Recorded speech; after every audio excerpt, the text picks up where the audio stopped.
तर सुरुवात करतोय आपण. हो हो. नमस्कार.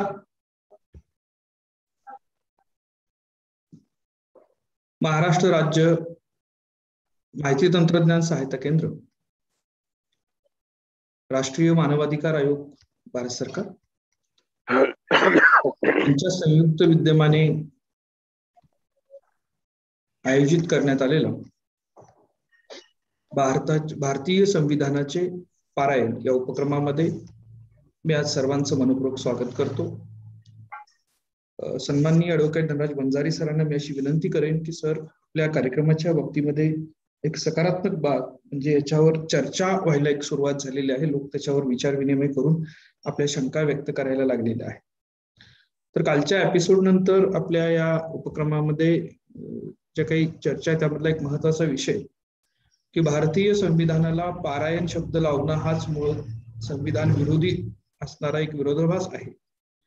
तर याबद्दल आपलं काय मत आहे असं एक या ठिकाणी विचार किंवा एक मत आलेलं आहे. तर त्याच्यावर आपण थोडंसं स्पष्टीकरण द्यावं आणि मग आपण पुढे सुरुवात करावी अशी आपल्याला विनंती. बरोबर आहे. असं आहे यशवंत, सगळ्यात आधी तर मी जे कोण प्रश्न करते आहे त्यांचं स्वागत करतो, मनापासून त्यांचं कौतुक करतो की त्यांना हे विचारावं असं वाटलं. एकंदर हा जो उद्देश आहे तो सफलतेकडे जातो आहे, त्याचं प्रमाण प्रश्नकर्त्यांनी दिलं म्हणून त्यांचे सर्वप्रथम आभार मानतो. आणि जो प्रश्न माझ्यापर्यंत पोहोचला ऑनलाईन तो असा आहे की पारायण म्हणजे भक्तिभावाने चरणभावाने केले जाते, मनन किंवा चिंतन असा शब्द वापरायला हवा. संविधानाला धर्मग्रंथाचे स्वरूप येणे हेच संविधान विरोधी आहे.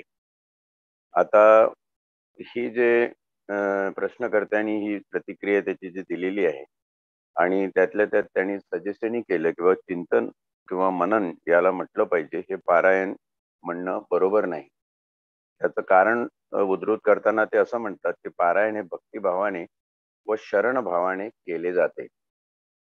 जे भक्तिभावाने केलं जातं त्याला निश्चितपणे पारायण म्हणतात, पण शरणभाव हे काही लक्षात येत नाहीये. शरणभाव म्हणजे काय?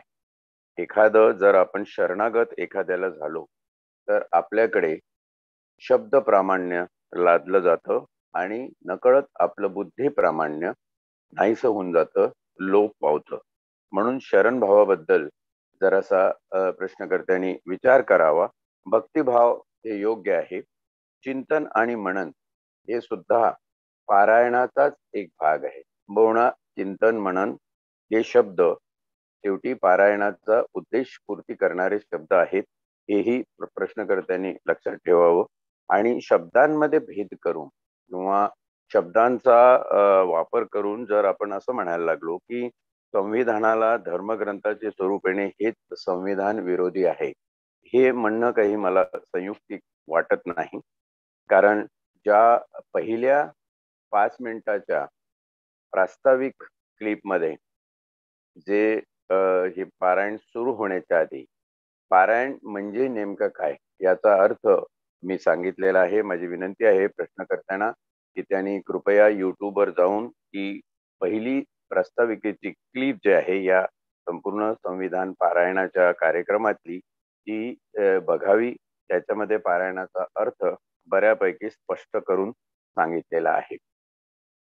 मला या अनुषंगाने एक आठवलं की यूपी मधली एक घटना आहे की एका गाईला एक रस्त्यावर कुत्रा चावला, तर त्याच्यावरून सगळे लोक त्या कुत्रा कोणाचा आहे त्या कुत्र्याची जात शोधायला निघाले. आणि त्यांना असं कळलं, किंबहुना अफवा होती ती अफवा अशी होती की कुत्रा एका मुसलमानाचा आहे. मग मुसलमानाचा कुत्रा हा गाईला कसा चावू शकतो? म्हणून त्या मुसलमानाच्या घरावर लोक गेली की तुझा कुत्रा आहे. एक तर तो म्हणाला बाबा हा कुत्रा माझा नाहीये, आणि दुसरं हा कुत्रा गाईला चावला असेल तर त्याच्याशी माझा काही संबंध नाहीये. त्याच्यानंतर खरी गोष्ट निदर्शनास आली, तो कुत्रा एका हिंदूचा निघाला. तर हिंदूचा कुत्रा निघाला म्हटल्यानंतर मग सगळे शंभले आपापल्या घरी निघून गेले. घटना छोटीशी आहे, पण याच्यातनं असं दिसतं की प्राण्यांच्या जाती, धर्म आपण ठरवायला लागलो, तसे शब्दांचे पण जाती धर्म आपण ठरवायचे का? आणि हे कितपत आपण पुरोगामित्वाकडे, विकासाकडे जातो आहोत की आपण राष्ट्रवाद किंवा धर्मवाद याच्या नावाखाली अधोगत होत आहोत? या बाबतीत थोडस चिंतन आणि मनन हे प्रश्नकर्त्यांनीच उद्धृत केलेले शब्द आहेत. मी त्यांनाच विनंती करेल की याबाबत आपण स्वतः थोडस चिंतन आणि मनन करावं की शब्द हे अमुकच पुस्तकाला लावावे, दुसऱ्या पुस्तकांना लावू नये, असा जो त्यांच्या प्रश्नामधून एक ओघ दिसतोय तो उचित वाटत नाही. जे संविधान विरोधी लोक असतील तेच असं म्हणतील की बाबा संविधानाला धर्मग्रंथाचे स्वरूप येणे हेच संविधान विरोधी आहे. खर तर संविधानामध्ये अनुच्छेद 25, 26, 27 आणि 28 यामध्ये धर्म शब्द आलेला आहे. कुठल्याही हिंदू धर्माच्या प्रमाण धर्मग्रंथामध्ये हिंदू शब्द आला नाही, परंतु तो संविधानामध्ये आला आहे. उद्या हिंदू या शब्दाची पूर्वपीठिका शोधण्याची गरज पडली काही शेकडो वर्षानंतर, तर संविधान हे त्यासाठी प्रमाण मानलं जाणार आहे. असं संविधान हे सर्व समावेशक असताना संविधानाला धर्मग्रंथाचे स्वरूप येणे हेच संविधान विरोधी आहे हे म्हणणं काही योग्य वाटत नाही. दुसरं असं आहे की भक्तिभाव ठीक आहे, पण त्याला जर शरणभाव तुम्ही जोडत असाल तर ही अंधभक्ती होणार नाही का? यावरही प्रश्नकर्त्यांनी थोडस आत्मचिंतन आणि आत्मपरीक्षण करून घ्यावं की नेमका मग भक्ती आणि अंधभक्तीमध्ये फरक काय राहिला. ते म्हणतात की भक्तिभावाने आणि शरण भावाने केलं जातं तेच पारायण आहे. भक्तिभावाने मला मान्य आहे, पण शरणभाव या ठिकाणी मान्य नाही, कारण तुमचं बुद्धी प्रामाण्य गहाण ठेवून तुम्ही शब्द प्रामाण्यावर जेव्हा अवलंबून राहता तेव्हा ते शरण भावात तुम्ही गेल्याचं द्योतक आहे, हेही या ठिकाणी लक्षात ठेवलं पाहिजे. त्याचप्रमाणे मनन आणि चिंतन हे शब्द सुचवल्याबद्दल मी त्यांचं कौतुक करतो. पारायण हा चिंतन मननाचाच विषय आहे हेही अगदी नम्रपणे मी त्यांना सांगू इच्छितो.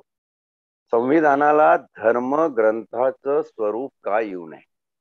जिथे आज कुराण, बायबल, गीता अशा पुस्तकांची पारायण होतात, म्हणजे तरुणांपुढे आपण हे सगळं धर्मशास्त्र जेव्हा विशद करून सांगतो तेव्हा ते धर्मशास्त्र जर एखाद्या जीवनावश्यक अशा तुमच्या सामाजिक, राजकीय, आर्थिक परिप्रेक्ष्यातून एखादा ग्रंथ सांगत असेल ज्याचं नाव भारताचं संविधान आहे, तर त्याचं पारायण का होऊ नये? आणि महत्वाचा प्रश्न या ठिकाणी असा शिल्लक राहतो की या भारतामध्ये अनेक धर्म आहेत, त्यांचे त्यांचे आपले धर्मग्रंथ आहे, पण भारतीयांचा, हिंदूंचा धर्मग्रंथ गीता, वेद, पुराण असेल, मुसलमानांचा धर्मग्रंथ कुराण आहे, गुरुग्रंथ साहेब आहे, बायबल आहे ख्रिश्चन बांधवांचं, हे जसे त्यांचे धर्मग्रंथ आहे तसा भारतवासी, भारतीय, भारत खंडाचा धर्मग्रंथ कुठला? तर भारताचा. जर भारतीय हा धर्म संबोधला तर भारताचा धर्मग्रंथ हा दुसरा तिसरा काही नसून भारताचं संविधान आहे. आणि म्हणून भारताच्या संविधानाचं पारायण जेव्हा आपण म्हणतो तेव्हा मला वाटतं त्याच्यात वावग अजिबात काही नाही आहे, किंबहुना हे पारायणच असलं पाहिजे या माझ्या मतावर मी ठाम आहे. आता यामध्ये काही हितचिंतकांना थोडी पोटदुखी एवढ्यासाठी असू शकते किंवा संविधान हा फक्त हिंदूंचा किंवा कुठल्या एका धर्माचा धर्मग्रंथ नसेल, तो भारताचा धर्मग्रंथ आहे. आणि जे लोक या देशाला, या हिंदू राष्ट्र करण्याच्या प्रक्रियेमध्ये स्वतःला गुंतून घेतलेले आहे, त्यांच्याच मनोविकृतीतून अशा प्रकारचे विचार येऊ शकतात की पारायण हा शब्द संविधानाला लावणे म्हणजे संविधान विरोधी आहे. संविधान विरोधी काय असू शकतं याबद्दल स्वतः संविधानातच भाष्य केलेलं आहे. आणि म्हणून माझी विनंती परत एकदा प्रश्नकर्त्याला अशी राहील की आपण संविधानाचं खऱ्या अर्थाने पारायण करा, संविधान समजून घ्या.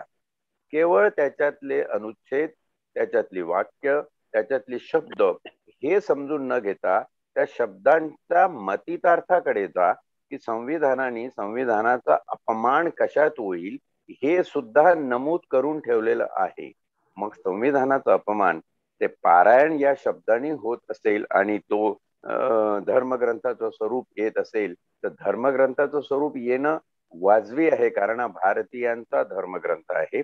आणि त्या पारायण शब्द वापरल्याने काही संविधानाचा अपमान किंवा संविधान विरोधी हे अजिबात होत नाही. इतपर त्यांना अजून जास्त चर्चा करावीशी वाटत असेल तर ते येऊ शकतात, बोलू शकतात, फोन करू शकतात. सगळ्या गोष्टीला मी त्यांच्याबरोबर चर्चा करायला तयार आहे. किंबहुना त्या सगळ्याच्या आधी माझी विनंती आहे की 9 ऑगस्ट 2021 रोजी जे पहिलं व्याख्यान आणि पहिलं निरूपण या प्रस्ताविक संविधानाच्या पारायणाबद्दल मी केलेलं आहे, ती एक साधारण 4.5-5 मिनिटाची छोटीशी क्लिप आहे. ते त्यांनी बघून घ्यावी, ज्याच्यामध्ये पारायण या शब्दाचा अर्थ उद्धृत करून ते संविधानाला कसं तंतोतंत लागू पडू शकतं त्याची माहिती विशद करण्याचा मी प्रयत्न केला आहे. मला वाटतं एक फार जमेची बाजू आहे की संविधानाने जे अधिकार, जे हक्क आपल्याला दिलेले आहेत, की प्रत्येक गोष्टीवर, प्रत्येक संज्ञेवर बोलण्याचे, व्यक्त होण्याचे, आपली मत प्रदर्शन करण्याचे जे अधिकार आपल्याला प्राप्त आहे, त्या अधिकाराचा वापर होतोय, ही फार चांगली गोष्ट आहे. म्हणून मी प्रश्नकर्त्याचा सर्वप्रथम जसे आभार मानले, तसं आता सरतेशेवटी अभिष्ट चिंतन आणि त्यांचं कौतुकही करतो की तुम्ही अशा प्रकारचे प्रश्न काही असतील ते कृपा करून तुमच्या मनात ठेवू नका, विचारा, पण त्या प्रश्नावर बुद्धी प्रामाण्यवादी राहून जी काही समालोचक अशी उत्तरं किंवा काही विस्तृत माहिती दिल्या जात असेल त्याचाही साकल्याने सर्वांगीण विचार करा. एकांगी विचार केला तर कदाचित ते ती चर्चा हडेलहप्पीकडे जाईल. मग आम्ही म्हणतो तेच खरं. आता जे देशात सध्या वातावरण आहे की हम करे सो कायदा, अशा प्रकारची परिस्थिती राहू नये. खरं तर हम करे सो कायदा आम्ही म्हणतो म्हणून त्याला पारायण म्हणायचं नाही. ही जी भावना आहे, दुसऱ्याला व्यक्त न होऊ देण्याची जी भावना आहे, ती खरं तर संविधान विरोधी आहे. हे या ठिकाणी प्रश्नकर्त्यांनी लक्षात घ्यावं, माझी नम्र विनंती त्यांना आहे. मला वाटतं पुढे आपण अतिशय चांगल्या पद्धतीनं या प्रश्नांच्यावर आपली मतं मांडलेली आहेत. सुरुवातीला आपण ज्या उद्देशाने हे सुरू केलं की सगळ्यात महत्वाचं की जीवनाच्या एक चांगल्या आदर्शवत जीवन मूल्यांचा उल्लेख करणारं आणि त्याची एक चौकट अधिकार नाही तर फक्त अधिकारांच्या बरोबर जबाबदाऱ्या निश्चित करून राष्ट्रास आवश्यक असणारा योग्य या ठिकाणी नागरिक घडावा आणि त्याला याची माहिती असावी या उद्देशानं असलेले हे संविधान. आणि याच्या संविधानाचं पारायण हे प्रत्येक गावातल्या पारकट्ट्यापर्यंत पोहोचलं पाहिजे. प्रत्येक सुशिक्षित माणूस किंवा शिक्षित माणूस हा सुशिक्षित झाला पाहिजे आणि त्यासाठी संविधानाचं पारायण हे या ठिकाणी वेगानं आणि अतिशय या ठिकाणी मोठ्या प्रमाणात झालं पाहिजे या उद्देशाने आपण सुरू केलेला हा उपक्रम आहे आणि तो एका वेगळ्या आणि चांगल्या दिशेने चाललेला आहे. सर, आपण काल या ठिकाणी अनुच्छेद 32 वर चर्चा करत होतो. त्याच्यामध्ये बरोबर, हा, तर 3 आणि 4 वर आपली थोडीशी हे करायची आपल्याला का 33 ला जायचंय? 3 आणि 4 वर आपण घेऊया 32च्या. त्याच्याबद्दल आपण 3 आणि 4 32चे जे आहे ना समभाग ते एकदा परत वाचून घे. हा, खंड 1 व 2 द्वारे सर्वोच्च न्यायालयास प्रदान केलेल्या अधिकारांना बाधा न येता खंड 2 अन्वये सर्वोच्च न्यायालयाला वापरता येतील असे सर्व किंवा त्यापैकी कोणतेही अधिकार अन्य कोणत्याही न्यायालयाला आपल्या अधिकारितेच्या स्थानिक सीमांच्या आत संसद कायद्याद्वारे अधिकार प्रदान करू शकेल. या संविधानाद्वारे अन्यथा तरतूद केली असेल तेवढी वगळता या अनुच्छेदाद्वारे हमी दिलेले हक्क निलंबित केला जाणार नाही. याच्यामध्ये आपण समभाग 4 अनुच्छेद 32चा पहिला बघूया की इथे तुम्हाला जर तुमचे प्रदान केलेले मूलभूत हक्क बाधित झाले असतील तर न्याय मागण्याचा जो अधिकार आहे तो कुठल्याही परिस्थितीमध्ये सस्पेंड होणार नाही, निलंबित केला जाणार नाही. तो आहे तसा अबाधित राहील. मग तो आहे त्याच्यावर काही निर्बंध असावेत का? कारण अनिर्बंध हे जर सगळं झालं आणि वारेमाप कोणी उठसूट कशाबद्दलही रिट पिटिशन सुप्रीम कोर्टामध्ये अनुच्छेद 32च्या आधाराने टाकायला लागलं ते एक प्रकारची केवटिक सिच्युएशन, अराजकमय सिच्युएशन कायद्याच्या क्षेत्रात, न्यायदानाच्या क्षेत्रात होऊ शकेल, म्हणून त्यावर निर्बंध टाकलेले आहे. आणि ते निर्बंध समभाग 3 मध्ये असं म्हणतं की खंड 1 व 2 म्हणजे अनुच्छेद 32चे समभाग 1 व 2 द्वारे सर्वोच्च न्यायालयास प्रदान केलेल्या अधिकारांना बाधा न येता खंड 2 अन्वये सर्वोच्च न्यायालयाला वापरता येतील असे सर्व किंवा त्यापैकी कोणतेही अधिकार अन्य कोणत्याही न्यायालयाला आपल्या अधिकाराच्या स्थानिक सीमांच्या आत संसद कायद्याद्वारे अधिकार प्रदान करू शकेल. म्हणजे या संविधानामध्ये आपण जेव्हा अनुच्छेद 226 बघू तेव्हा संविधानाने 32 मधले अधिकार जे सर्वोच्च न्यायालयाला आहेत तेच अधिकार उच्च न्यायालयाला दिलेले आहे. हा अनुच्छेद 3 निर्बंध लादताना असं म्हणतं की जर गरज पडेल अशा वेळी एखाद्या विशेष न्यायालयाला, कधी कधी एखादी SIT ज्याला आपण म्हणतो किंवा एखादं न्याय प्राधिकरण निर्माण करावं लागतं एखाद्या चौकशीसाठी, तेव्हा अशा न्याय प्राधिकरणाला सुद्धा हे अनुच्छेद 32 मधले अधिकार जे आहेत ते दिल्या जाऊ शकतात, पण त्यासाठी संसदेने तसा कायदा करण्याची तरतूद आहे. जर संसदेने तसा कायदा केला असेल तर सर्वोच्च न्यायालया व्यतिरिक्त दुसऱ्या न्यायपीठांना सुद्धा हे अधिकार, हे हक्क वापरण्यात येण्याची मुभा आहे. हे हक्क म्हणजे कोणते की जे पिटिशन्स आपण पाहिले आहे, 5 पिटिशन, हेबस कार्पस, देहोपस्थिती, मॅन्डेमस, महादेश, प्रोहिबिशन, प्रतिरोध, को वारंटो, क्वाधिकार व सेर्टिओरारी म्हणजे प्राकर्षण,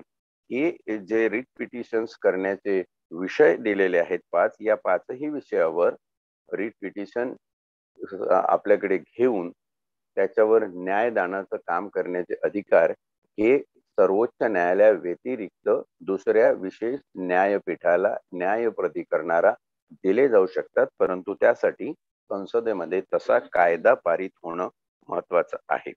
आपण या ठिकाणी एक गोष्ट प्रामुख्याने लक्षात ठेवूया. 32चा समारोप करताना आपण असं म्हणू की 32 मध्ये जेवढं शक्य तितकं सगळ्या कक्षा ज्या आहेत आपल्या कायदेशीर तक्रारीच्या त्या वाढवून देण्याचा प्रयत्न करण्यात आलेला आहे. कुठल्या कुठल्या अशा बाबी आहे ज्याच्यावर तुम्ही अनुच्छेद 32 मध्ये सर्वोच्च न्यायालय, उच्च न्यायालय किंवा काही विशिष्ट न्यायपीठ किंवा न्याय प्राधिकरण यांच्याकडे आपली तक्रार घेऊन जाऊ शकता? तर सर्वप्रथम आहे आपले मूलभूत हक्क या कॉन्स्टिट्यूशनने दिलेले आहे, त्याची पायमल्ली झाली असेल तर त्याच्या विरुद्ध तुम्हाला पिटिशन करता येतं. त्याशिवाय जे काही कायद्यात अधिकार दिलेले आहेत आणि ते अधिकार मूलभूत हक्काच्या संरक्षणासाठी कायद्यात दिलेले असतील तर त्याही अधिकाराची जर हक्कांची पायमल्ली झाली तर तुम्हाला सुप्रीम कोर्टामध्ये अनुच्छेद 32 अन्वये जाता येतं. स्टॅट्युटरी राईट्स नावाची एक संकल्पना आहे, म्हणजे कायद्यात दिलेले अधिकार. आणि परंतु ते जे कायद्यातले अधिकार आहे, हे हा फरक एक छोटासा बारीक 3 लाईन लक्षात घ्या की कायद्यात दिलेले अधिकार अनेक प्रकारचे आहेत, पण कायद्यात दिलेले अधिकार, जे अधिकार कायद्याने तुमचे मूलभूत हक्क सुरक्षित राहावे म्हणून विशेषत्वाने दिलेले आहे, अशा अधिकारांच्या पायमल्लीसाठी त्यांना बाधा आली असता तुम्ही सर्वोच्च न्यायालयामध्ये जाऊ शकता. Right following from subordinate legislation म्हणजे खालच्या कोर्टाने एखाद्या वेळी तुम्हाला तुमच्या विरुद्ध निर्णय दिला असेल तर त्या निर्णयाच्या विरुद्ध तुम्हाला सुप्रीम कोर्टामध्ये जाता येतं. हे सुप्रीम कोर्टाचं अधोरेखित केलेलं सर्वोच्च असं न्यायपीठाचं काम आहे, त्याच्यामुळे तुम्हाला त्या ठिकाणी अपील त्या माध्यमातून जाता येऊ शकतं. केस लॉज जे आहे, काही केसेस DK बसू म्हणा, केशवानंद भारती म्हणा, मिनर्वा केस म्हणा, मनेका गांधी केस म्हणा, तुमची इंदिरा साहनी केस म्हणा, आता नागराज केस म्हणा, ज्या केसनी तुमच्या जनजीवनावर परिणाम केलेला आहे, सुप्रीम कोर्टामध्ये अशा केसेस आल्या की त्या केसनी खरोखर घटनेचे प्रश्न हाताळले. जे प्रश्न घटनेच्या चौकटीत घटनेत उद्धृत केलेल्या तरतुदींना सोडवता येत नाही, अशा प्रश्नांची उत्तरं अशा केसेसच्या माध्यमातून सुप्रीम कोर्टाला सोडवावी लागतात. आणि सुप्रीम कोर्ट जेव्हा असे निर्णय देतं केसमध्ये, ते अनुच्छेद 143 नुसार कायदा म्हणून गणले जातात. त्यांना संसदेत पारित केलेल्या कायद्याचा दर्जा दिलेला आहे. आणि असा दर्जा असलेले जे केस लॉज आहे, त्या केस लॉच्या विरुद्ध जर काही झालं असेल, म्हणजे थोडक्यात कायद्याच्याच विरुद्ध काही झालं असेल, हे स्टॅट्युटरी राईट्स मध्ये येणार नाही, कायद्यात दिलेल्या अधिकारात येणार नाही, तर हे न्यायपीठाने तुम्हाला प्रदान केलेल्या अधिकारामध्ये येईल. आणि ते त्या अधिकाराची पायमल्ली झाली असेल तर त्याच्याही विरुद्ध तुम्हाला अनुच्छेद 32 अन्वये सुप्रीम कोर्टामध्ये जाता येईल. दुसरे दोन महत्वाचे हेडिंग आहे ते पण आपण लक्षात घेतले पाहिजे की कस्टमरी राईट्स म्हणजे रूढी परंपरेनी जे अधिकार तुम्हाला प्राप्त आहेत. काही सांस्कृतिक आणि भौगोलिक विषय बघता भारतामध्ये काही जाती जमाती, मायनॉरिटीज, अल्पसंख्याक, आदिवासी बांधव असे आहेत की त्यांच्या काही रूढी या फिक्स आहे, ज्या त्यांच्या जीवनाचा भाग आहे. म्हणजे त्यांच्या मानवी अस्तित्वाला न्याय देणारे किंवा आकार देणाऱ्या ज्या रूढी परंपरा आहे, त्या रूढी परंपरांचं जर खंडन होत असेल किंवा त्याला बाधा येत असेल किंवा कुठला कायदेशीर शिरस्ता त्यांना अटकाव करत असेल त्या रूढी परंपरेपासून, तर त्याच्याही विरुद्ध आपल्याला सुप्रीम कोर्टामध्ये अनुच्छेद 32 चा आधार घेऊन जाता येऊ शकतं. उद्या जर कोणी म्हणालं की गोविंदा, आज गोविंदा आहे, सगळीकडे गोविंदाचा जल्लोष चालू आहे, उद्या जर कोणी म्हणाले की गोविंदा ही आमची रूढी परंपरा खूप एवढ्या वर्षाची आहे आणि त्यासाठी आपण सुप्रीम कोर्टात जातो, तर जाऊ शकतात. पण तुम्हाला हे सिद्ध करावं लागेल की जो गोविंदा आज डीजे लावून आणि त्या मोठमोठ्या हंड्या बांधून आणि त्याच्यात लाखो रुपयाचे इनाम ठेवून ते कर रचून वगैरे तोडायची, ही परंपरा किती वर्षाची आहे. तर तुमच्या लक्षात येईल की या परंपरेला काही अर्थ नाही. गोविंदा ही परंपरा निश्चित आहे. आणि मग कृष्णाने त्याच्या मित्रांसोबत एका दुसऱ्याच्या पाठीवर उभं राहून ज्या काही दंतकथा आपण ऐकतो, ते दह्याची हंडी फोडली आणि म्हणून दही हंडी आणि गोविंदा हा जो प्रघात झाला, तर ह्या मूळ प्रघातामध्ये जे बदल होत गेलेले आहे, त्या बदलाच्या अनुरोधाने ज्या चाली किंवा रूढी प्रस्थापित होत आहेत, ही चाली किंवा रूढी प्रस्थापित होण्याचा कालखंड या ठिकाणी महत्वाचा आहे. जनरली असं समजलं जातं की जी रूढी आणि परंपरा 100 वर्षाची जुनी आहे, ती त्या परंपरेला कायद्याचा विधिवत मान्यता असलेला दर्जा आपण देतो. आणि अशा रूढी परंपरेचं जर खंडन होत असेल, त्याला बाधा येत असेल, तरच तुम्हाला सुप्रीम कोर्टात जाता येईल. तुम्ही म्हणाल की डीजे आम्ही मागच्या वर्षीपासून लावायला सुरुवात केली आणि ही आमची परंपरा झालेली आहे आणि या परंपरेनुसार आम्हाला सुप्रीम कोर्टात जाता येईल, तर मला वाटत नाही सुप्रीम कोर्ट तुमचं पिटिशन एंटरटेन करेल. सुप्रीम कोर्ट म्हणेल ही तुमचं रूढी परंपरेच्या याच्यामध्ये बसत नाही. कॉन्ट्रॅक्च्युअल राईट हे शेवटचं आहे. म्हणजे करार मदार करून जर त्याच्यामध्ये तुम्हाला कायदेशीररित्या पायमल्ली झाली असेल, अन्याय झाला असेल तुमचा वर, तर अशा करार मदारांच्या प्रस्थापनेसाठी किंवा त्याच्यातून न्याय मिळवून घेण्यासाठी तुम्हाला रिट पिटिशनच्या द्वारे सुप्रीम कोर्टामध्ये अनुच्छेद 32 चा आधार घेऊन जाता येऊ शकतं. या ठिकाणी दुसरी एक गोष्ट एका केसमध्ये जी समोर आली, ती केस फार चांगली आहे. ज्याच्यामध्ये Suresh Seth versus commissioner Indore municipal corporation 2006 साली सुप्रीम कोर्टामध्ये हा खटला आला. मोठा मजेशीर खटला होता हा. त्याच्यामध्ये सार्वभौमत्व हा मुद्दा समोर आला. कारण या खटल्यामध्ये जे अर्जदार होते, पिटिशनर होते, त्या पिटिशनरनी असं सांगितलं की या सगळ्या कारवाया ज्या देशात होत आहेत, बॉर्डरवरच्या सगळ्या कारवायांचा त्यांनी आढावा घेतला होता. BSF वगैरे मध्ये जे काही अंमली पदार्थ पकडले होते, त्याच्यावर काही शस्त्र पण सापडली होती. त्याच्यावरून त्यांनी असं हे केलं की सर्वोच्च न्यायालयाने पाकिस्तानच्या प्रशासन आणि शासनाला आदेश द्यावेत आणि त्यांच्यावरती काहीतरी रिस्ट्रिक्शन्स आणावी. त्यांचे काही व्यापार उदीम असतील, त्या व्यापार उदीमावरती काहीतरी वाणिज्य करार असतील, त्या करारावरती निर्बंध आणावे.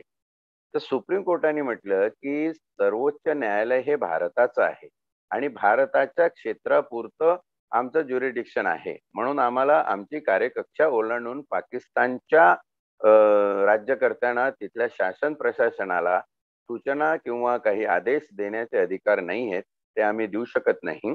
तर आपण त्यासाठी आपल्या सरकारला आदेश देऊ आणि आपलं सरकार त्या बरहुकूम संयुक्त राष्ट्रासारख्या संस्थेच्या माध्यमातून पाकिस्तानचे कान पिळू शकते. अशा प्रकारचा महत्वपूर्ण एक निर्णय सुप्रीम कोर्टाने एका रिट पिटिशन मध्ये 2006 सालच्या या केसमध्ये दिलेला आहे. दुसरा एक प्रश्न जो आपण पुढे घेणारच आहोत की 226 मध्ये हायकोर्टाला असलेले अधिकार आणि 32 मध्ये सुप्रीम कोर्टाला असलेले अधिकार, तर हे अधिकार कसे वापरले जातात? हे एक दुसऱ्याच्या विरुद्ध असतात का? म्हणजे हायकोर्टात झालं नाही तर सुप्रीम कोर्टात गेलं, मग सुप्रीम कोर्टात मध्ये त्यांनी विचार करावा की हे हायकोर्टाचं डिसिजन आहे ते बरोबर नाही म्हणून हा माणूस इकडे आला, मग त्याच्या बरहुकूम करावं. ते एक चांगला शब्द कायद्यात वापरला आहे, सहमती, कॉन्करन्स. तर आर्टिकल 32 आणि आर्टिकल 226 हे दोन्ही अनुच्छेद हे सहमतीने वापरले जावे. याच्यावर न्यायदानाचं काम हे सहमतीने व्हावं. म्हणजे एखाद्याने जर हायकोर्टाचं ज्युरिडिक्शन चूज करून न्याय मागण्याची प्रक्रिया पूर्ण केली असेल आणि त्याच्यात निर्णय लागला असेल, तो काहीही लागो, त्याच्या बाजूला लागो की त्याच्या विरुद्ध लागो, त्याच्या विरुद्ध परत सुप्रीम कोर्टामध्ये जाण्यासाठी काहीतरी वेगळं विशिष्ट कायदेशीर कारण उपलब्ध असेल तरच जाता येईल, नाहीतर जाता येणार नाही. सुप्रीम कोर्टात तुम्ही जाऊ शकता, पण सुप्रीम कोर्ट त्याचा त्या दृष्टीने विचार करणार. सुप्रीम कोर्ट पहिला विचारणार की या ठिकाणी हायकोर्टाने तुम्हाला न्यायदानाची प्रक्रिया पूर्ण करताना काय त्रुटी ठेवलेली आहे. जसं आता अनिल देशमुख असतील किंवा परमबीर सिंगाच्या काही केसेस आहेत ज्या आपण बघतो रोजच्या रोज, म्हणजे हे ताजी उदाहरणं आहेत की ज्या ठिकाणी सुप्रीम कोर्टाने त्यांना स्पष्ट सांगितलं की हे जे निर्णय आहे ते ऑलरेडी लागलेले आहे, तपास हा ऑलरेडी हायकोर्टाच्या आदेशाने सीबीआय कडे दिलेला आहे, त्याच्यामध्ये आम्हाला हस्तक्षेप करायची आवश्यकता वाटत नाही. याचा अर्थ आम्ही हस्तक्षेप करू शकत नाही असं होत नाही. हस्तक्षेप आम्ही करू शकतो, पण आम्हाला आवश्यकता वाटत नाही. म्हणून तुम्ही जे काही तुमचं पुढचं म्हणणं असेल ते रिव्ह्यू किंवा बाकी दुसऱ्या पिटिशनच्या माध्यमातून त्या स्थानिक हायकोर्टामध्येच तुम्ही जायला पाहिजे. म्हणून सुप्रीम कोर्टाने त्यांना त्यांच्या याचिका परत खालच्या कोर्टामध्ये न्यायदानाच्या प्रक्रियेसाठी पाठवलेले आहे. तर असा हा सगळा कायद्याचा थोडासा गुंतागुंतीचा आणि त्यातल्या त्यात सोपा करून सांगण्याचा एक प्रयत्न आहे.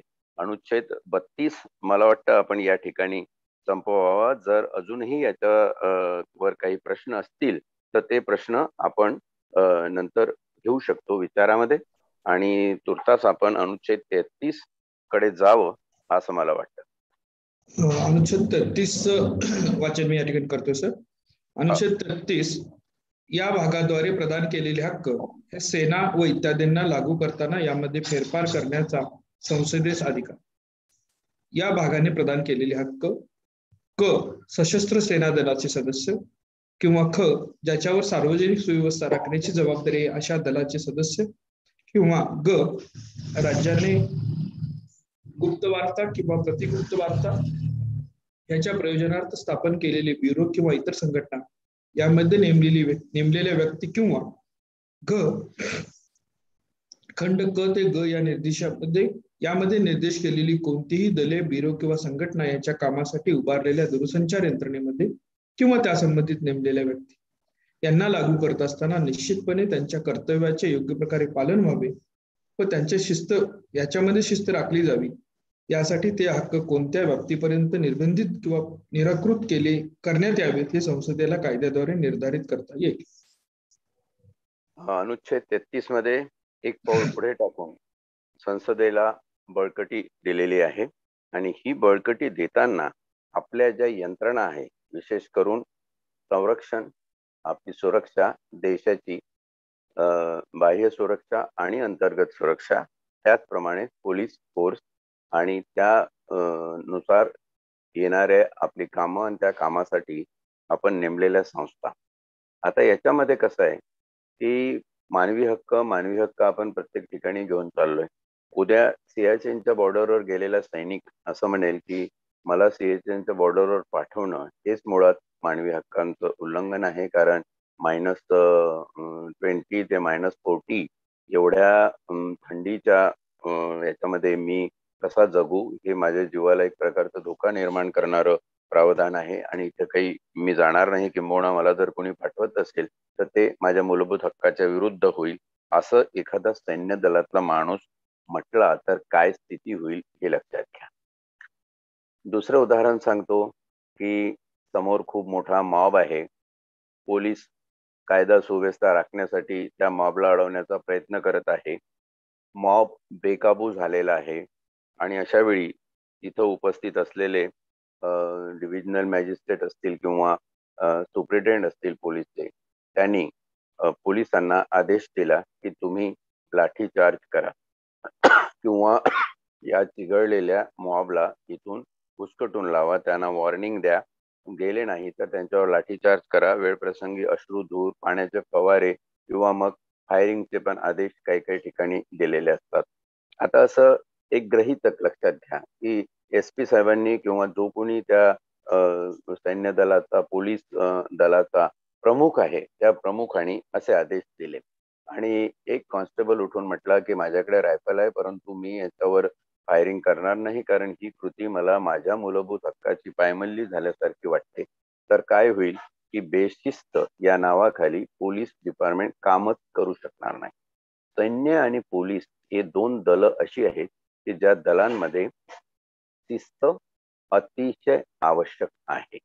वरिष्ठांचे आदेश न्याय्य आहे की नाही ते वरिष्ठ त्याला जबाबदार असतील, पण ते आदेश जर असेल तर त्या प्रकारे तुम्हाला कायद्याच्या चौकटीत काम केलं पाहिजे. आणि म्हणून अशा दलांसाठी एक वेगळं मॅन्युअल, वेगळी पुस्तिका, कायद्याची वेगळी पीठिका असण्याची जी नितांत आवश्यकता आहे, ती आवश्यकता अनुच्छेद 33 ने पूर्ण केलेली आहे. अनुच्छेद 33 असं म्हणतो की या भागाद्वारे प्रदान केलेले हक्क, या भागाद्वारे म्हणजे कुठले, भाग 3 मधले जे मूलभूत हक्क आहे त्या भागाद्वारे प्रदान केलेले हक्क म्हणजे ते मूलभूत हक्क हे सेना इत्यादींना लागू करताना त्यामध्ये फेरबदल करण्याचा संसदेत अधिकार आहे.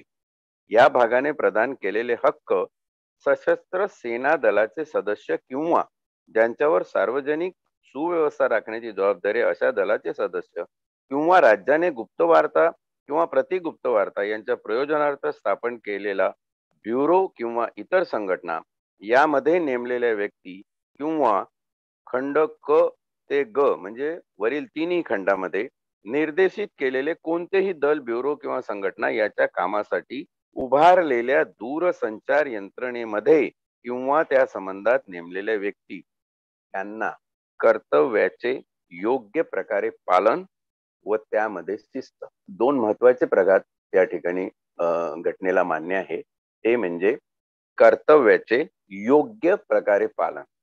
नुसतं पालन म्हटलेलं नाही आहे, घटना म्हणते कर्तव्याचे योग्य प्रकारे पालन, म्हणजे जे कर्तव्य करायचं आहे ते कायद्याच्या चौकटीत राहून करायचं आहे. उद्या जर असा प्रश्न निर्माण झाला की तुम्ही या मॉबवर फायरिंग करून 4 माणसं मारली, म्हणजे तुमच्यावरती खुनाचा गुन्हा नोंद का केला जाऊ नये, तर त्या लोकांना, पोलिसांना, निमलष्करी दलांना, लष्कराला संरक्षण हवं आहे आणि हे संरक्षण देण्याचं काम अनुच्छेद 33 अन्वये संसद कायदे करून करू शकते.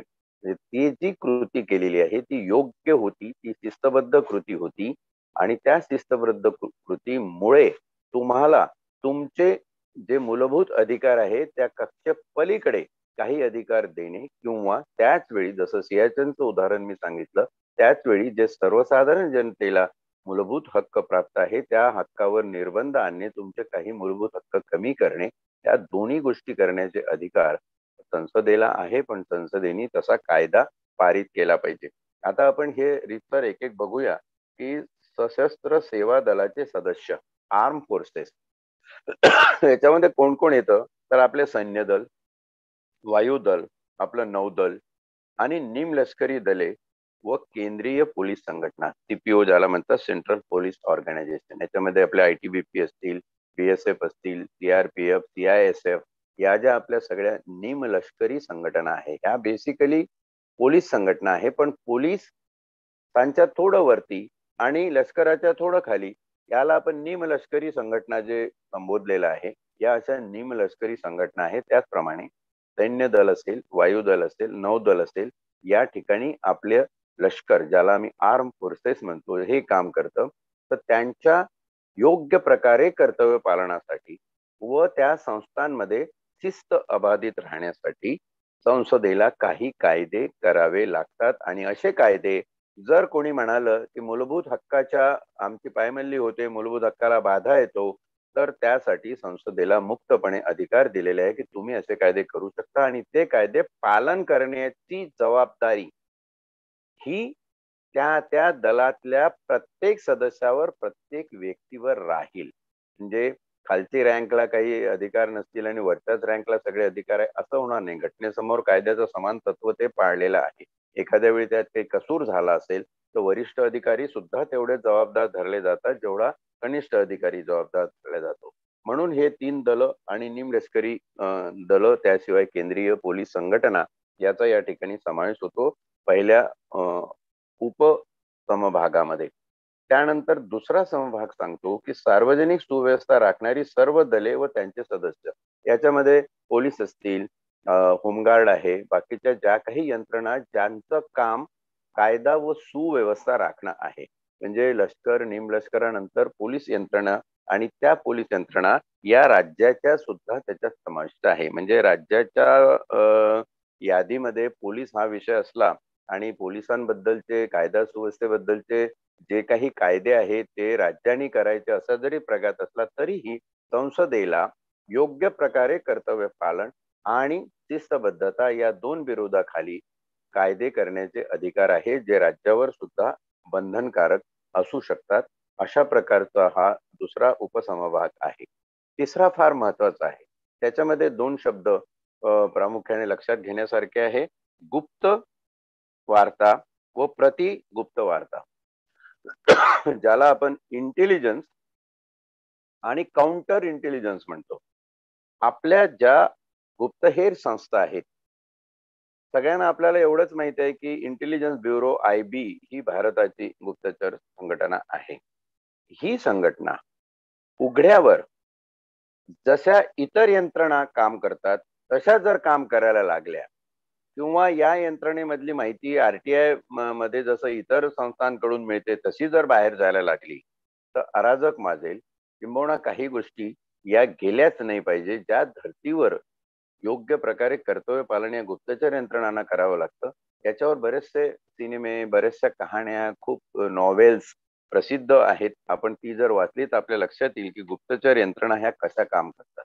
आणि जोपर्यंत त्यांच्या कामासाठी आपण विशेष कायद्याचं प्रावधान ठेवत नाही तोपर्यंत त्या यंत्रणा हतबल होतील, काम करू शकणार नाही. एक प्रकारे पंगुत्व त्या यंत्रणा नाही. म्हणून काही विशेष अधिकार अशा यंत्रणांना प्रदान केले जातात. ते अधिकार देण्यासाठी कायदे पारित करण्याचं स्वातंत्र्य हे संसदेला आहे.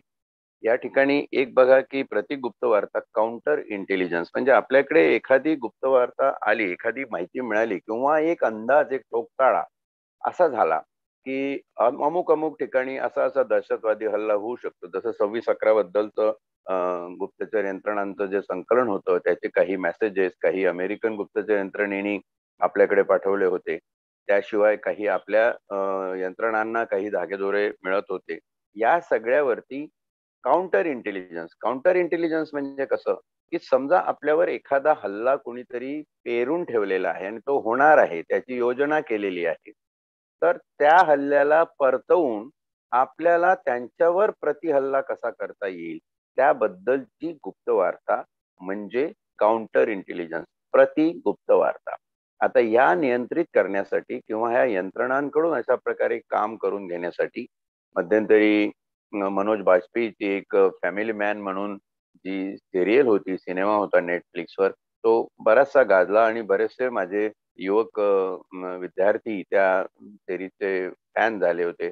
किती सुंदर काम असतं, कसं हे गुप्तचर यंत्रणांमध्ये काम चालतं, दहशतवादी संघटनांचे माहिती कशी मिळवली जाते, त्या माहिती याच्यामध्ये एक द्रोहकाल नावाचा सिनेमा होता, मला आठवतं फार वर्षापूर्वी, ज्याच्यामध्ये जॅकी श्रॉफने एक रोल केला होता की नक्षलाईटच्या कॅम्पमध्ये फिरताना स्वतः गुप्तचर अधिकारी त्या नक्षलाईट चा वेश धारण करून नक्षलाईट अक्षरशः झाला आणि तो एका दलाचा प्रमुखही झाला तिकडे, पण तो होता गुप्तचर अधिकारी. गुप्तचर यंत्रणेमध्ये अशी काही कामं आहेत की ज्या कामावर सर्वसाधारण माणसाचा विश्वास सहसा बसत नाही. असं होऊ शकतं का? पण खरंच गुप्तचर यंत्रणा हे फार महत्वाचं देश बाह्य आणि अंतर्गत शक्तीपासून सुरक्षित ठेवण्याचं काम करत असते. आणि म्हणून अशा वेळी त्यांना काही विशेष अधिकार, त्यांना काही विशेष प्रावधानं कायद्यात उपलब्ध करून दिली जातात. ती तरतूद या उपसमभाग 3 मध्ये समभाग 1च्या अनुच्छेद 33 मध्ये प्रदान करण्यात आलेली आहे. या नुसार एक सांगतो की संसदेला कायदे करण्याचे अधिकार आहेत. त्याचप्रमाणे जे जुने कायदे असतील ते योग्य असतील तर तेही पुढे तसेच ठेवण्याचे अधिकार सुद्धा संसदेला आहेत. आयबीचा म्हणजे आपला जो इंटेलिजन्स ब्युरो आहे त्याच्याबद्दलचा अजूनही कायदा आपल्या संसदेमध्ये पारित झालेला नाही. 1887 ला जो ब्रिटिशकालीन म्हणजे 1885 ला इंडियन नॅशनल काँग्रेसची स्थापना झाली आणि त्यानंतर 2 वर्षांनी म्हणजे 1887 ला एक गुप्तचर यंत्रणा म्हणून आयबीची स्थापना झालेली आहे. आणि ते जे डॉक्युमेंट आहे, ते जे लीगल डॉकेट ज्याला म्हणतो ते आहे, त्याच नुसार आज आपली गुप्तचर यंत्रणा काम करते. अनेक वेळा संसदेमध्ये काही बिल अशी आणली जातात की आपल्या आयबीला नियंत्रित करण्यासाठी विशेष कायदे संसदेने पार पाडावे, किंवा मग आयबीच्या काही गोष्टी असतील त्या फार चुकीच्या पद्धतीने होतात आहे. हे इंटेलिजन्स ऑपरेशन, आता जसं अर्बन नक्सलाइट लोकांना अटक झाली, तर याच्यामध्ये ह्या इंटेलिजन्स ऑपरेशनचा फार मोठा भाग असतो. हे सगळे नियंत्रित करण्यासाठी सुयोग्य असा सुनियोजित कायदा भारतीय संसदेने पारित करावा. भारतीय संसद आज 1887च्या जुन्या ब्रिटिशकालीन कायद्यावर अवलंबून आहे. तो एक वादविवादाचा भाग होऊ शकेल, परंतु संसदेला असे कायदे पारित करण्याचा अधिकार आहे. संसदेने वेळोवेळी असे कायदे केलेले आहेत. हे कायदे सर्वसाधारण जनतेच्या माहितीसाठी कदाचित उद्धृत केले जाऊ शकत नाही, कारण अंतर्गत सुरक्षा आणि बाह्य शक्तींपासून आपली जी सुरक्षा आहे हे सांभाळण्याचं जे काम आहे ते योग्य प्रकारे आणि शिस्तबद्ध रीतीने व्हावं, एवढाच त्याच्या मागे उद्देश असतो. इतपर असं समजा की या संस्थेच्या माध्यमातून काही अन्याय गोष्टी झाल्या असतील तर तुम्हाला मुभा आहे, तुम्ही जाऊ शकता. अनुच्छेद 32 प्रमाणे तुम्ही सुप्रीम कोर्टात जाऊ शकता, न्यायपीठाकडे जाऊ शकता, इतर कुठल्याही. परंतु हे करत असताना तुम्ही एक लक्षात ठेवायला पाहिजे की संसदेने या वर्गाला म्हणजे गुप्तवार्ता, प्रतिगुप्तवार्ता या वर्गाला, आपली कायदा सुव्यवस्था राखणाऱ्या पोलीस दलांना आणि आपल्या सैन्य दलाला एक विशिष्ट प्रकारची इम्युनिटी ज्याला म्हणता येईल, एक विशिष्ट प्रकारचे प्राधिकार प्रदान केलेले आहेत. आणि त्या प्राधिकाराचा वापर करून या यंत्रणा काम करू शकतात. किंबहुना ह्या यंत्रणा योग्य प्रकारे कर्तव्य पालन आणि शिस्तबद्ध रीतीने काम करू शकणार नाही. घटनेचा एकंदर जर आपण आढावा घेतला तर असं लक्षात येईल की प्रशासकीय बाबीतली प्रत्येक गोष्ट अगदी चाणाक्षपणे हेरून कुठे काय करण्याची गरज आहे आणि ते कोणी करावं, कशा पद्धतीने करावं, याची जे इन्फ्रास्ट्रक्चर मांडणी आहे, त्याचं एक जे स्ट्रक्चर आहे ते कसं असावं त्याबद्दल घटनेने ही फार योग्य रीतीने मांडणी केलेली आहे. आता याच्यातला उपसमभाग 4 हा बघणं अजून जास्त रोचक आहे.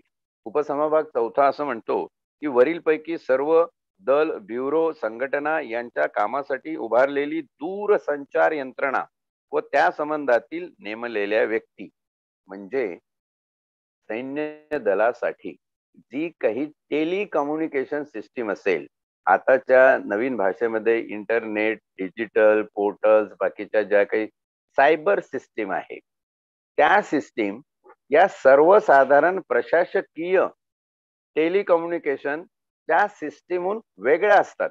त्यांच्या फ्रिक्वेन्सी वेगळ्या असतात, त्यांचे टॉवर वेगळे असतात आणि त्यासाठी वेगळं प्रावधान असणं आवश्यक आहे. कारण ते वेगळं असल्याशिवाय आपल्याला सैन्य दलाला, पोलीस दलाला, गुप्तचर यंत्रणेला तसं बळ देता येणार नाही. आणि म्हणून ते बळ त्यांना प्राप्त व्हावं म्हणून त्यांच्यातलं टेलिकम्युनिकेशन सिस्टीम जे आहे ती वेगळी ठेवलेली आहे. त्यांचे इंटेलिजन्स शोधण्याचे जे मार्ग आहे त्या वेगळ्या ठेवलेल्या आहेत. त्यांच्या त्या टेलिकम्युनिकेशन सिस्टीम मध्ये तुम्ही भेसळ करू शकत नाही, त्याच्यात जाऊन तुम्ही ते हॅकिंग करू शकत नाही. ते केलं तर तो गुन्हाही आहे, शिवाय ते हॅकिंग सोपं नाही, कारण ती यंत्रणा अतिशय वेगळी आहे. पब्लिक यंत्रणेपेक्षा लोकयंत्रणेपेक्षा जनासाठी जी यंत्रणा नॉर्मल रीतीने टेलिकम्युनिकेशनची असते, टेलिफोनचं नेटवर्क असतं, मोबाईलचे टॉवर्स असतात, याशिवाय यांचे टॉवर्स आणि यांचं सायबर नेटवर्किंग हे वेगळं असतं. त्यासाठी वेगळे कायदे करण्याचा अधिकार संसदेला आहे. पेगाससचं प्रकरण हल्ली फार गाजतं. यावेळी संसदेच्या अधिवेशनामध्ये अनेक दिवस पेगाससवर उलटसुलट चर्चा चालू होती. हे पेगाससने काय केलेलं आहे की पेगासस असे अतिमहत्वाचे जे काही सायबर नेटवर्किंग आहे सैन्य दलाचे किंवा गुप्तचर यंत्रणेचे त्याला छेद देऊन त्यांची माहिती गोळा करू शकतात. आता उद्या जर समजा आपल्या शत्रू राष्ट्र पाकिस्तान आणि काही अजून राष्ट्रांचे काही धागेदोरे असतील, त्यांचं काय चाललेलं आहे, प्रत्येक देशाची गुप्तचर यंत्रणा दुसऱ्या देशातल्या गुप्तचर यंत्रणेला क्रॉस करून त्यांच्याकडे काय चाललेलं आहे ती माहिती मिळवण्याचा प्रयत्न करत असते. उदाहरणार्थ त्यांच्या सैन्य प्रमुखाचे काही टेलिफोन, ईमेल्स आणि त्यांचं सगळे जे काही फेसबुक असतील, बाकीचे सगळे नेटवर्किंग आहे डिजिटल सायबरचं, ते जर हॅक केलं तर तो काय चाललेला आहे ते आपल्याला कळू शकतं. म्हणून ते हॅक करण्यासाठी प्रयत्न सगळ्याच यंत्रणा करतात. आपण जसं त्यांचं करतो तसं तेही आपलं करतात. याला एक विशेष संरक्षण असलं पाहिजे. त्याशिवाय हे प्रकार होत राहतील तर आपल्या गुप्तचर यंत्रणेला अर्थ राहणार नाही. त्यासाठी आमची दूरसंचार यंत्रणा टेलिकम्युनिकेशन सिस्टीम ही पब्लिक टेलिकम्युनिकेशन सिस्टीम सारखी नसून सैन्य दल आणि आमची पोलीस दल, गुप्तचर यंत्रणा यांची टेलिकम्युनिकेशन सिस्टीम ही वेगळी आहे. आणि ते वेगळेपण तुम्हाला या उपसमभाग 4 अनुच्छेद 33च्या समभाग 1 मध्ये घटनेत दिलेला आहे, चक्क स्पष्ट दिलेला आहे. घटना वाचली, तिचा अभ्यास केला, तिचं पारायण केलं तर इतके बारीक बारीक संदर्भ आपल्या लक्षात येतात की देश चालतो म्हणजे नेमकं कसं चालतं. तर हे सगळं या ठिकाणी 33 अनुच्छेदामध्ये उद्धृत करण्यात आलेलं आहे. इथे एकच कायदा फार महत्वाचा आहे की सैन्य दलांच्या बाबतीमध्ये संसदेने केलेले कायदे मोठे की मूलभूत हक्क मोठे. आणि हा निवाडा सर्वोच्च न्यायालयासमोर Prithvipal Singh versus union of India या केसमध्ये 1992 साली आला. आणि 1992 साली अनुच्छेद 33चा आधार घेत सुप्रीम कोर्ट असं म्हणालं की युद्धकालीन स्थितीमध्ये संसदेला अनुच्छेद 21-22 सुद्धा नियंत्रित करण्याचा अधिकार आहे. त्याच्यामध्ये जिवंत राहण्याचा हा एक अधिकार सोडला तर बाकी सगळे हक्क, सगळे अधिकार नियंत्रित करण्याचा संसदेला अधिकार आहे. जर ते नियंत्रण आपण आपलं लष्कर दल, निमलष्कर दल, कायदा सुव्यवस्था यंत्रणा आणि गुप्तचर यंत्रणा त्यांच्या टेलिकम्युनिकेशन सिस्टीम या बाबतीत करत असू तर ते केलेले कायदे हे मानवी हक्क जे तुम्हाला दिलेले आहे मूलभूत हक्क या भाग 3 मध्ये त्याच्यावर श्रेष्ठ असतील असं या केसमध्ये दिलेला आहे. पुढे काही जजमेंट अशी आहे की कोर्ट मार्शल हा जो एक प्रकार आहे तर अनुच्छेद 34च्या अनुषंगाने आपण कोर्ट मार्शल बद्दल थोडीशी दुसरी होईना पण माहिती करून घेऊ चांगल्यापैकी. ती अशी की कोर्ट मार्शल हे मिलिटरीचं जे कोर्ट आहे ते सुप्रीम आहे की आपलं सुप्रीम कोर्ट सुप्रीम आहे. त्याच्यातल्या केसेस इकडे चॅलेंज होऊ शकतात, नाही होऊ शकत. ते सर्वोच्च आहे. खूप लोकांचा त्याच्याबद्दल गैरसमज खूप आहे. मला वाटतं आज वेळेची अनुमती नसल्यामुळं काही याच्यावर प्रश्न असतील तर त्या प्रश्नासह आपण उद्या परत अनुच्छेद 33 वरून घरंगळत आपण अनुच्छेद 34 वर जाऊया आणि तिथे हा सगळा भाग स्पष्ट होईल. त्याचं त्याप्रमाणे स्पष्टीकरण घेऊया. धन्यवाद. खूप खूप धन्यवाद सर. आजच्या या विवेचनामध्ये सहभागी असणारे सर्व ऑनलाईन श्रोते, त्याचबरोबर या ठिकाणी सर्व प्रमुख मार्गदर्शक यांचं या ठिकाणी मनपूर्वक आभार मानतो. हा कार्यक्रम संपतो. जय हिंद.